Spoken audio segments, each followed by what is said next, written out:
Hi hello నమస్తే. Welcome to star India IAS academy. Group 2 mains special offer మన దగ్గర నడుస్తూ ఉంది. పాలిటీ 500 రూపీస్కి మరియు సైన్స్ అండ్ టెక్నాలజీ కూడా 500 రూపీస్ విడివిడిగా కూడా మీరు తీసుకోవచ్చు. టోటల్ కలిపి 1000 కూడా తీసుకోవచ్చు. అలాగే పాలిటీ 75 మార్క్స్కి మీకు మెంటార్షిప్ అనేది 999కి ఇస్తా ఉన్నారు క్లాసెస్తో పాటు. ఏ సబ్జెక్టు ఏ చాప్టర్ ఎలా చదవాలి, క్వశ్చన్స్ ఎలా వస్తూ ఉన్నాయి, ఎక్కడ కోరిలేట్ చేసుకోవాలి, ఎక్కడన్నా డౌట్స్ వచ్చినప్పుడు క్లారిఫికేషన్ కానివ్వండి, షార్ట్ కట్ టెక్నిక్స్ ఇవన్నీ చెప్పడం అనేది జరుగుతుంది. ఈరోజు మనకి టాపిక్ యూపీఎస్సి పాలిటీకి మరొక చాప్టర్కి మనం వెళ్తా ఉన్నాం, ప్రియాంబల్. లాస్ట్ వీడియోలో మనం అమెండ్మెంట్ ఆఫ్ ది కాన్స్టిట్యూషన్ చెప్పుకున్నాం. ఈ వీడియోలో ప్రియాంబల్కి సంబంధించినటువంటి యూపీఎస్సి గ్రూప్ 1 మన లేటెస్ట్ స్క్రీనింగ్ టెస్ట్కి సంబంధించి డీటెయిల్డ్గా చెప్తాను. కొన్ని షార్ట్ కట్స్ కూడా ఎలా గుర్తుపెట్టుకోవాలో చెప్తాను. అభ్యర్థులు గమనించి నోట్స్ రాసుకోగలరు. రైట్. మొన్న జరిగినటువంటి గ్రూప్ 1 స్క్రీనింగ్ టెస్ట్లో పాలిటీ నుంచి వచ్చినటువంటి క్వశ్చన్ ఇది. దీన్ని నేను మీకు ఎక్స్ప్లెయిన్ చేస్తా ఉన్నాను. ఈ ప్రియాంబుల్కి సంబంధించి క్వశ్చన్ ఎలా వస్తున్నాడో మనం గమనించాలి. పాలిటీ యూపీఎస్సీని మించి వెళ్ళాడు. ఎందుకంటే యూపీఎస్సీ క్వశ్చన్ కూడా ఒకటి చూపిస్తాను చూడండి. సరే, ఇది చూసుకొని మనం 1 by 1 క్వశ్చన్ స్టడీ చేద్దాం. దీంట్లో టెక్నిక్స్ కూడా చెప్తాను, జాగ్రత్తగా అమ్మ. ఏమంటున్నాడు? Each of the following statements is are valid with respect the preamble of the Indian constitution. ప్రవేశికకు సంబంధించి ఏది చెల్లుబాడుతుంది, సరైనటువంటిది అని చెప్పేసి అడిగారు గతంలో. ఇప్పుడు ఏది చెల్లుబాటు అవుతుంది చూడండి. అంటే మన ఆలోచన విధానాన్ని ఎంతగా మారుస్తున్నాడు చూడండి. ఒకదానికేమో సరైనది అంటున్నాడు, ఒకదాని వ్యాలిడ్ అంటున్నాడు. సరే, పదాన్ని పక్కన పెడదాం. ద టర్మ్ డెమోక్రటిక్, ఇది మనము ఈ డెమోక్రటిక్ అనేటువంటి పదాలు మనకు కనిపిస్తాయి కదా, నేచర్ ఆఫ్ ది ప్రియాంబుల్లో మనం చూసుకుంటూ ఉంటాం. డెమోక్రటిక్ అని, రిపబ్లిక్ అనేటువంటిది చివరి వర్డ్ నుంచి రెండో పదంగా మనం చెప్పుకుంటాం. దాని అర్థం ఏంటి? దానికి రూట్ వర్డ్ ఎక్కడి నుంచి వస్తుందో చెప్తా ఉన్నాడు. ఏమంటున్నాడు? Democratic used in the preamble ఆడినట్టు డెమోక్రటిక్ ఏంటంటే మిక్స్. అంటే ఏంటిది? British Fabian socialism and American populism అంటారు. అంటే బ్రిటిష్ వాళ్ళ యొక్క ఫ్యాబియనిజం, ఫ్యాబియన్ సోషలిజానికి సంబంధించి అమెరికన్ పాపులిజం రెండుతో కలిసి వచ్చింది అని చెప్పేసి అంటున్నాడు. ఇది రైట్ ఆర్ రాంగ్ అంటే ఎగ్జాక్ట్లీ రాంగ్. ఇది మనకు తెలుసు. డెమోక్రటిక్ అనేటువంటి డెమోస్, క్రేష్ అనేటువంటి రెండు గ్రీక్ పదాల నుంచి వచ్చింది. చూడండి, మనము కరెక్ట్గా గనక చదవకపోతే మన నుంచి ఎంత తప్పుదో పట్టిస్తాడు. మనకు తెలుసు కాబట్టి దానికే వెళ్ళిపోదాం. ఇంకా డెమోస్ అండ్ క్రేష్ అనే రెండు గ్రీక్ పదాల నుంచి వచ్చింది. ఈ స్టేట్మెంట్ తప్పు. The term republic in the preamble indicates that the India as an elected head called the prime minister. అంటే ఇక్కడ రిపబ్లిక్ అంటే అర్థం ఏంటిది అంటే, మనం తెలుగులో ఏం తీసుకుంటాం అంటే గణతంత్రం అంటారు. తెలుగులో చూడండి. పీఠికలోని గణతంత్రం అనే పదము భారతదేశానికి ప్రధానమంత్రి అనే పిలువబడి ఎన్నుకోబడిన అధిపతిని సూచిస్తూ ఉంది. అంటే యాక్చువల్గా దీన్ని స్టేట్మెంట్ ఎట్లా రాయాలంటే, గణతంత్రం అనే పదము భారతదేశ ప్రధానిని ఎన్నుకోవడానికి ఉపయోగిస్తారు అని రాయాలా. కానీ వాడు చూడండి, ట్రాన్స్లేషన్ ఇస్తున్నప్పుడు చాలా విధానంగా రాస్తున్నాడు. అంటే మనకు తెలుసు రిపబ్లిక్ అంటే మన గతంలో మనం చెప్పుకున్నాం, ఈ క్లాస్ చెప్తా ఉన్నప్పుడు. రిపబ్లిక్ అంటే ఏంటిది? రెండు కాన్సెప్ట్లు ఉంటాయని చెప్పుకున్నాం. హెరిడిటీ ఉంటుంది ఒకటి, హెరిడిటీ. రెండోది ఏంటిది? రిపబ్లిక్ అనేటువంటి కాన్సెప్ట్ ఉంటుంది. హెరిడిటీ అంటే అర్థమైందంటే వంశపారంపర్యంగా వస్తూ ఉంటుంది. ఎవరు? రాజు లేదా రాణి, క్రౌన్ అంటాం మనం. ఇది ఎక్కడ ఉంటుంది? మనకి బ్రిటన్లో మనం ఫాలో అవుతూ ఉంటాం. రిపబ్లిక్ అంటే అర్థం ఏంటది? గణతంత్రం అంటారు. అంటే గణతంత్రం అంటే అర్థం ఏంటంటే, ఇక్కడ ఎవరు హెరిడిటీ అంటే ఎవరు? హెడ్ అనమాట. ఇక్కడ గుర్తుపెట్టుకోండి, head of the state must be hereditary appointed అనమాట. వంశపారంపర్యంగా అపాయింట్ చేయబడతాడు దేశానికి అధిపతి అనమాట. గణతంత్రం అంటే అర్థం ఏంటిది అంటే, దేశ నాయకుడు should be elected by the people whether it is direct or indirect అనమాట. It here the keyword is the elected అనమాట. అంటే రిపబ్లిక్ అని అర్థం ఏంటంటే, దేశ అధ్యక్షుడికి ఎన్నికలు జరుగుతాయి. అంటే దాని అర్థం ఏంటిది? వంశపారంపర్యం కాదు. అంటే ఇక్కడ దేశ అధ్యక్షుడు ఎవరు? మనకి ప్రెసిడెంట్ ఆఫ్ ఇండియా అన్నమాట. అంటే క్రౌన్ ఏదైతే మనకి బ్రిటిష్ రాణి లేదా రాజు ఉంటారు, వాళ్ళని మనం ఎవరితో పోలుస్తాము? రాష్ట్రపతితో మనం పోలుస్తాం. గుర్తుపెట్టుకోండి, గతంలో నేను మీకు చెప్పాను కూడా, రాష్ట్రపతితో మనం పోలుస్తాం అనమాట. ఇక్కడ హెరిడిటీ రాజ్యాంగానికి అధ్యక్షుడు అనమాట. రాజ్యాంగానికి అధిపతి అయినటువంటి వ్యక్తి వంశపారంపర్యంగా వస్తే అది రాచరిక పాలన. అలా కాకుండా ఎన్నిక ద్వారా గనక జరిగితే గణతంత్రం అనగానే మనం ఎవరికి వెళ్ళాలి అంటే రాష్ట్రపతి దగ్గరికి వెళ్ళాలి, ప్రధానమంత్రి కాదు. ఇప్పుడు చూడండి, the term is in the preamble that India as an elected head, right, elected head, కానీ ఇక్కడ ఏమంటున్నాడు, ప్రైమ్ మినిస్టర్ అని. చూడండి, అంత కరెక్టే, కానీ లాస్ట్ వర్డ్ తప్పిస్తున్నాడు. కాబట్టి ఈ స్టేట్మెంట్ కూడా రాంగ్. ఈ స్టేట్మెంట్ ఎప్పుడు రైట్ అవుతుంది, ప్రెసిడెంట్ ఆఫ్ ఇండియా అనే పదాన్ని కనుక వాడితే రైట్ అవుతూ ఉంటుంది. చాలా జాగ్రత్తగా చూసుకోండి. మన స్టార్టింగ్ థాట్ను మాత్రం కరెక్ట్గానే చేస్తాడు. ఇంతవరకు కరెక్ట్గానే ఆలోచిస్తాం. ఎలక్టెడ్ హెడ్ అంటే అబ్బా అయిపోయిందిరా అని చెప్పేసి ఫాస్ట్గా మన నెక్స్ట్ క్వశ్చన్కి వెళ్ళిపోదు, తప్పది. The Liberty express in the preamble is neither absolute Nar qualified అమ్మ. ఇది మీకు ఎక్స్ప్లెయిన్ చేస్తాను, అప్పుడు మీకు దాన్ని ఆన్సర్ చేద్దాం. చూడండి, తెలుగులోకి ట్రాన్స్లేషన్ అంత ఘోరంగా చేశాడు. పీఠికలు వ్యక్తపరచబడిన స్వేచ్ఛ సంపూర్ణమైనది అర్హత లేదు. ఇది లేదా అనే పదం కాదేసి, నెయిదర్ నార్ అంటే అది కాదు ఇది కాదు అని అర్థం. చూడండి, తప్పిస్తున్నాడు. చూడండి, మనం ఎక్కడ కూడా టెక్స్ట్ బుక్లో వ్యక్తపరచబడిన అనే పదాన్ని మనం చదవం. పీఠికలో స్వేచ్ఛని ఈ విధంగా చెప్పడం జరిగింది అంటారు. అంటే నేనేం చెప్తున్నానంటే, తెలుగు మీడియం అభ్యర్థులు నష్టపోతున్నారు. కాబట్టి దీని మీద మీరు ఫైట్ అయినా చేయాలా, లేకుంటే ఇంగ్లీష్ పుస్తకాల్లో ఉన్నటువంటి దానిని మనం నేర్చుకోవాలి. చూడండి, ఈ పదాలు మనం అర్థం చేసుకొని తర్వాత ఆన్సర్ చేద్దాం. మనకి లిబర్టీ అనేటువంటి వర్డ్కి మీనింగ్ ఏంటి సార్? స్వేచ్ఛ అంటారు. దాని మీనింగ్ వచ్చరికి ఫ్రీడమ్. ఒకసారి మీరు గ్రూప్ 2 మెయిన్స్లో చూస్తూ ఉంటే మనకి ఏదైతే ప్రియాంబుల్లో మనకి పదాలు ఉంటాయో, జస్టిస్, లిబర్టీ, ఈక్వాలిటీ, ఫ్రాటర్నిటీ ఉంటాయి అనమాట. అంటే జస్టిస్ న్యాయము, స్వేచ్ఛ, సమానత్వం, సౌభ్రాతత్వం. ఇక్కడ లిబర్టీ ప్లేస్లో ఫ్రీడమ్ అనే పదం ఇచ్చి క్రింది వాణిలో ఏది భారత రాజ్యాంగంలో ఉపయోగించలేదా అన్నాడు. ఫ్రీడమ్ అనే పదాన్ని వాడలేదు, లిబర్టీ అనే పదాన్ని వాడారు. గుర్తుపెట్టుకోండి అమ్మా. రైట్, దీన్ని ఎలా గుర్తుపెట్టుకోవాలో నేను చెప్పాను. జేఎల్ ఇంగ్లీష్ ఫ్యాకల్టీ అని చెప్పుకున్నాం.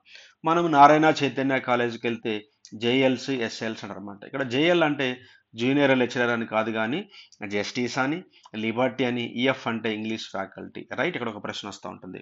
ఇంకొక ఓడ్ బ్రేక్ చేసి ముందుకల్లా, జస్టిస్ అనే కాన్సెప్ట్ని మనము రష్యా నుంచి, యుఎస్ఎస్ఆర్ నుంచి మనం తెచ్చుకున్నాం. మిగతా లిబర్టీ కానివ్వండి, ఈక్వాలిటీ, ఫ్రాటర్నిటీ, ఈ మూడు కూడా మనము ఫ్రెంచ్ కాన్స్టిట్యూషన్ నుంచి మనం తెచ్చుకున్నాము. రైట్, 2 పదాలు చెప్పానమ్మా.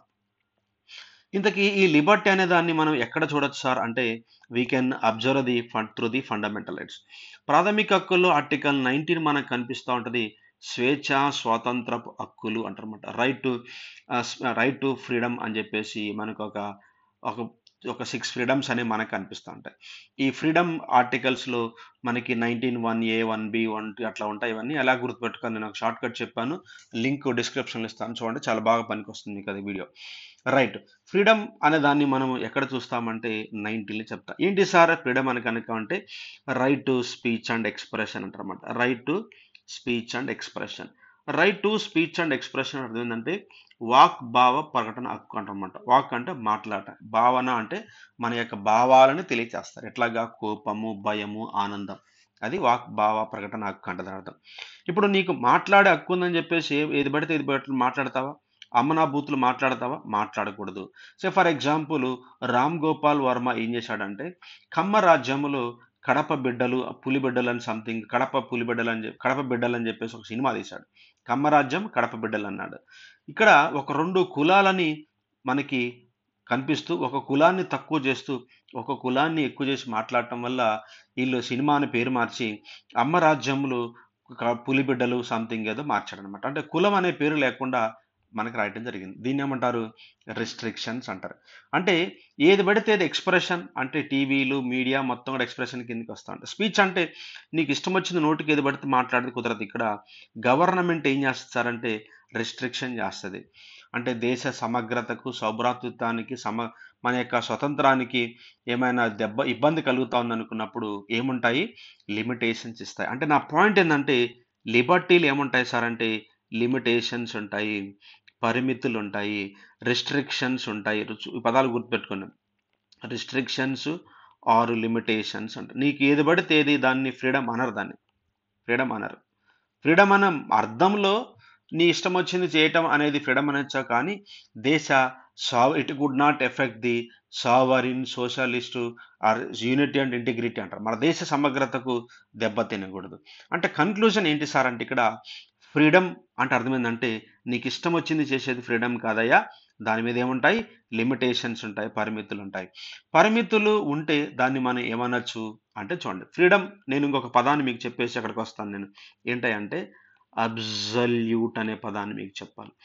అబ్జల్యూట్ అర్థం ఏంటంటే 100కి 100% అని అర్థం. అంటే అర్థం ఏంటిది? No limitations. నా పాయింట్ మీకు అర్థమైంది అనుకుంటున్నాను. క్వశ్చన్ లెక్క వస్తున్నాను. నో లిమిటేషన్స్, పరిమితులు లేవు. Or no restrictions. ఎందుకంటే ఒకే పదం ఎగ్జామ్లు ఇవ్వడు కాబట్టి నేను 2 పదాలు చెప్తున్నాను. 100కు 100% నీ ఇష్టం వచ్చింది చేయొచ్చు. అబ్జల్యూట్, దాంట్లో పరిమితులు ఉండవు, రెస్ట్రిక్షన్స్ ఉండవు. ఇప్పుడు చూద్దాం. లిబర్టీ అంటే అర్థం ఏంటి సార్? ఇక్కడ రెస్ట్రిక్షన్స్ ఉంటుంది. అంటే నేను ఏమని రాస్తానంటే లిబర్టీ అనేది మీరే చెప్పాలి, నేను డాష్ చెప్తాను. Liberty is the absolute or not absolute? Clear? Liberty is not absolute అనమాట. నాట్ అబ్జల్యూట్ అని ఎందుకన్నాము? లిబర్టీలో ఎప్పటికైనా ఏముంటాయి? రెస్ట్రిక్షన్స్ ఉంటాయి. అబ్జల్యూట్లో ఏముండవు? రెస్ట్రిక్షన్స్ ఉండవు. కాబట్టి మనం రెండింటిని కలిపితే ఏమవుతుంది? లిబర్టీ అంటే ఏంటిదయ్యా అంటే ఇక్కడ నాట్ అబ్జల్యూట్, అబ్జల్యూట్ కాదు. ఎందుకని? నాట్ అబ్జల్యూట్ అర్థం ఏంటిది? విత్ రిస్ట్రిక్షన్స్ అని అర్థం. విత్ రిస్ట్రిక్షన్స్ అని అర్థం. లిబర్టీలు ఏముంటాయి? రెస్ట్రిక్షన్స్ ఉంటాయి. మరొకసారి బ్యాక్ వెళ్ళి మీరు స్లోగా పెట్టుకుంటారు ఏమో నాకు తెలియదు, కానీ నేనైతే పర్ఫెక్ట్గా ఇచ్చాను, అర్థం చేసుకోండి అమ్మా. రైట్ రైట్, చూడండి ఒకసారి. మనకి ఇచ్చిన దాన్ని బట్టి నేను వెళ్తున్నాను. అబ్జల్యూట్ అన్నాడు. అబ్జల్యూట్ జనరల్ మీనింగ్ ఏంటిది? No restrictions or no limitations, పరిమితులు అనేవి ఉండవు అనమాట. ఇప్పుడు లిబర్టీని జనరల్గా ఏముంటాయి? పరిమితులు లేకుండా మన ఇష్టానుసారంగా ఉన్నది లిబర్టీ అనమాట. ఇప్పుడు లిబర్టీని ఏమనొచ్చు మనం? అబ్జల్యూట్ అనొచ్చా? అనకూడదు. ఎందుకని? పరిమితులు ఉంటాయి కాబట్టి ఏమనొచ్చు మనం? Not absolute. రెండోసారి చెప్పాను, గమనించండి. రైట్ అమ్మా. లిబర్టీ అనేది నాట్ అబ్జల్యూట్, ఇది రైట్ స్టేట్మెంట్. రెండో పాయింట్కి వెళ్ళిపోదాం. రెండోది ఏంటంటే ఇప్పుడు లిబర్టీని మనం ఏమనొచ్చు? ఇది నాట్ అబ్జల్యూట్ అనమాట, ఇది రైట్ స్టేట్మెంట్. నేనేమంటానంటే లిబర్టీ ఈజ్ ద అబ్జల్యూట్ అంటాను. రైటా రాంగా? Wrong statement. అబ్జల్యూట్ అంటే ఏంటిది? 100కు 100% లిమిటేషన్స్ ఉండవు. లిబర్టీలు ఏముంటాయి? నాట్ అబ్జల్యూట్ ఏంటిది? లిమిటేషన్స్ ఉంటాయి. కాబట్టి లిబర్టీలు ఏముంటాయి? లిమిటేషన్స్. లిబర్టీని మనం 2 రకాలుగా అర్థం చేసుకోవచ్చు. ఇప్పుడు స్త్రీ అంటే ఎవరు? స్త్రీనే. స్త్రీ అంటే ఎవరు? పురుషుడు కానిది స్త్రీ. That's it. నా పాయింట్ మీకు అర్థమైందా? లిబర్టీ అంటే ఏంటిది? అబ్జల్యూట్ కాదు. మరేంటిదయ్యా? ఏంటిదయ్యా అంటే నాట్ అబ్జల్యూట్. అబ్జల్యూట్ అయితే కాదు, నాట్ అబ్జల్యూట్ అనే పదాన్ని కూడా మనం తీసుకోవచ్చు. అబ్జల్యూట్ అనేది అబ్జల్యూటా అంటే రాంగ్ అని అర్థం ఇక్కడ. అది నా పాయింట్. అబ్జల్యూటా? రాంగ్ కాదు. మరేంటిదయ్యా అంటే నాట్ అబ్జల్యూట్. రైట్? నా పాయింట్ మీకు అర్థం అనుకుంటున్నాను. అది క్వశ్చన్ లేక్ లింకప్ చేస్తే మీకు అర్థమవుతూ ఉంటుంది. ఇంకోటి పదాన్ని ఏమన్నాడు? క్వాలిఫైడ్ అనమాట. క్వాలిఫైడ్ అంటే అర్థం ఏంటంటే అర్హత కలిగినది అని అర్థం. ఏంటిది అర్హత అంటే అర్థం ఏంటంటే ఇక్కడ ఎలా ఉంటాయి సార్? ఇక్కడ అంటే impose, the government can impose అని రాసుకున్నాం. The government can impose the reasonable restrictions. Reasonable restrictions అనమాట. రీజనబుల్ రెస్ట్రిక్షన్స్ అనమాట. అబ్జల్యూట్ అంటే ఏముంటది? రెస్ట్రిక్షన్స్ ఉండవు. గుర్తుపెట్టుకోండి. ఈ 2 పదాలు నేను లింకప్ చేయాలి మళ్ళీ మీకు. సో చాలా ఇంపార్టెంట్ ప్రశ్న ఇది. చాలా డెప్త్గా అడిగాడు, చాలా టైం తీసుకొని చెప్తున్నాను మీకు ఇది. అబ్జల్యూట్లు ఏముంటాయి? రెస్ట్రిక్షన్స్ ఉండవు. క్వాలిఫైడ్లు ఏముంటాయి? రెస్ట్రిక్షన్స్ ఉంటాయి. రెస్ట్రిక్షన్స్ అనేవి ఉంటాయి. ఇప్పుడు రెస్ట్రిక్షన్స్ ఉన్నప్పుడు దాన్ని మనము క్వాలిఫైడ్గా అర్థం చేసుకోవచ్చు. ఇంకో పదాన్ని చెప్పేసి ఎగ్జామ్ క్వశ్చన్ దగ్గరికి వెళ్దాం. నెయిదరు డాష్ నార్ డాష్ అంటారనమాట. నెయిదర్ నార్ అంటే అర్థం ఏంటంటే అది కాదు ఇది కాదు అని అర్థం. ఇది కాదు అది కాదు. సే ఫర్ ఎగ్జాంపుల్ ఏంటంటే రాజు, నేను ఇక్కడ రాజు నెయిదర్ డ్రింకర్ నారు స్మోకర్ అనమాట. స్మోకర్ అంటే రాజు అనేటువంటి వ్యక్తి మందు తాగడు, పొగ తాగడు. ఎక్కడైనా సరే నెయిదర్ నార్ అని వచ్చిందంటే దాని అర్థం ఏంటిది? ఈ 2 స్టేట్మెంట్స్ రాంగ్ అని అర్థం. ఇతను రాంగ్ అని కాదు, చాలా జాగ్రత్తగా. నెయిదర్ నార్ అంటే 2 పనులు చేయడు. అంటే ఈ 2 స్టేట్మెంట్స్ ఎలాంటివి? రాంగ్ నెగటివ్ స్టేట్మెంట్లు అనమాట. డ్రింక్ అనేది, స్మోకర్ అనేది నెగిటివ్ స్టేట్మెంట్స్. ఇప్పుడు నెగిటివ్ని పాజిటివ్గా చెప్పాలంటే ఏం చెప్పాలా? నెయిదర్ నార్ అనే పదాన్ని ఉపయోగం. అంటే పొగ తాగడు, మందు తాగడు, ఈ 2 పదాలను మనం చెప్పుకుంటాం. ఎందుకు సార్ ఇంత చెప్తున్నారంటే మరి అలానే ఉంటుంది మరి ఇక్కడ ప్రశ్న. చూడండి ఒకసారి. నేను దీన్ని కొంచెము తీసుకొని ఒకటికి వస్తున్నాను చూడండి.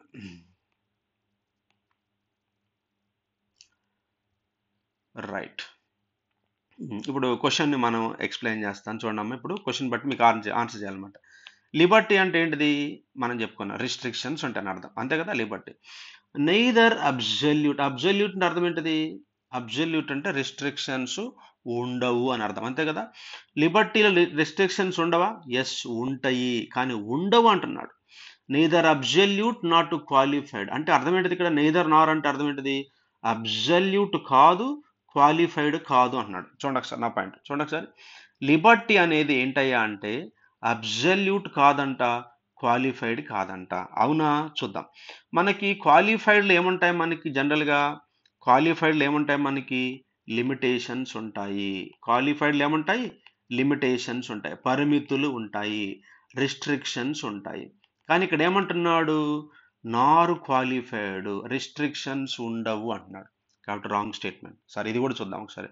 అబ్జల్యూట్ అర్థం ఏంటిది? 100కు 100% ఏంటదే? 100% ఏంటిది? No limitation. చూడండి ఎంత ఇంపార్టెంట్ పాయింట్ ఇది. మనకి పొలిటికల్ సైన్స్ చదివిన వాళ్ళు కానీ ఇది ఆన్సర్ చెప్పలేరు అనమాట. Not limited or not restrictions అంటే పరిమితులు లేవు అంటున్నాడు. అంటే లిబర్టీలో పరిమితులు ఉండవా? ఉంటాయి. కానీ ఏమంటున్నాడు? లేవు అంటున్నాడు. కాబట్టి రాంగ్ స్టేట్మెంట్. ఇదబ్బా ఎంత టైం తీసుకుందో జాగ్రత్తగా మీరు గమనించండి. రైట్, ఇలాంటి ప్రశ్నలు వస్తాయి, తాట తీస్తాయి కూడా. నెక్స్ట్ క్వశ్చన్కి వెళ్దామా? నెక్స్ట్ ఫోర్త్ క్వశ్చన్కి వెళ్దాం.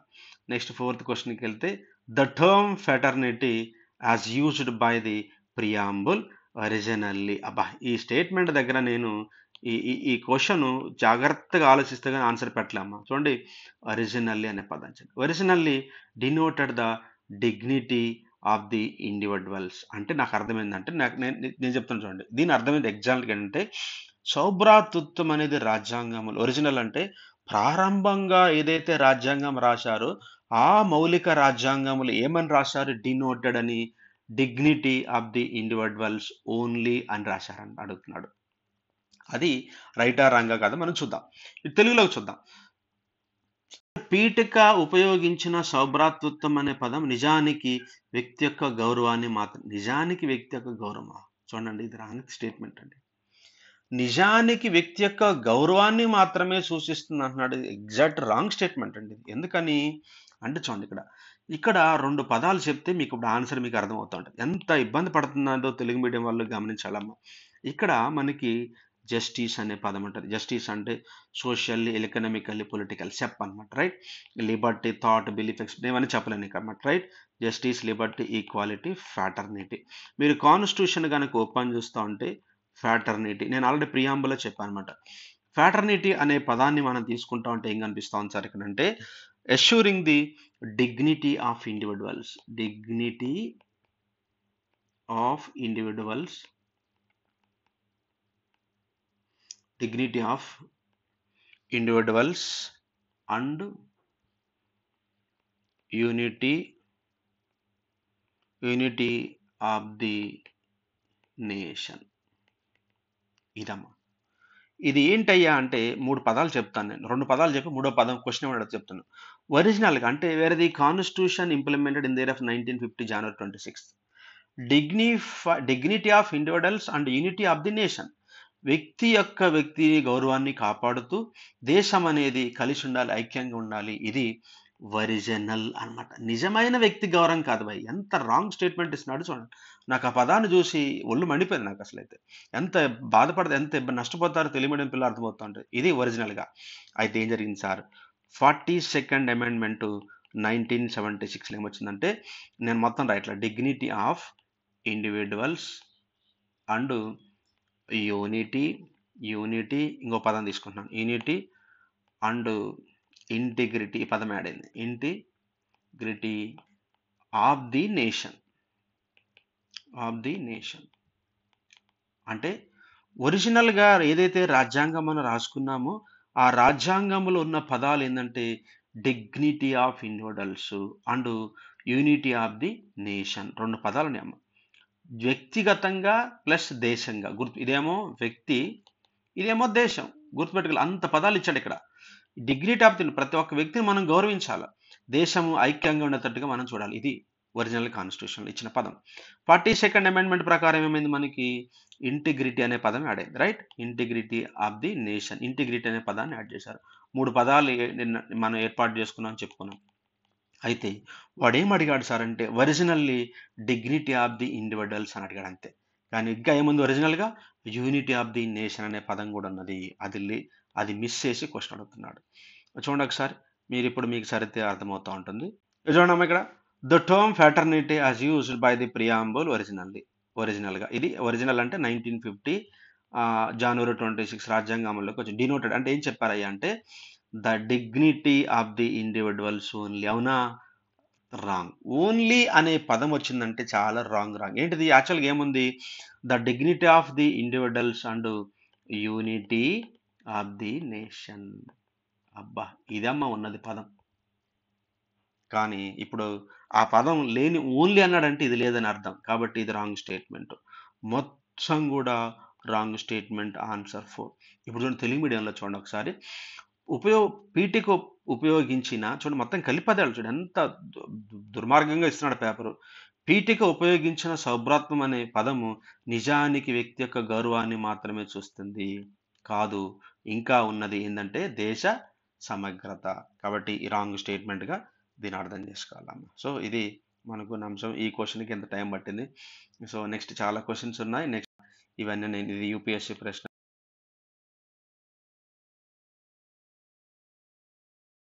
నెక్స్ట్ వీడియోలో ఇవన్నీ నేను ఎక్స్ప్లెయిన్ చేస్తానమ్మా. Right, thank you.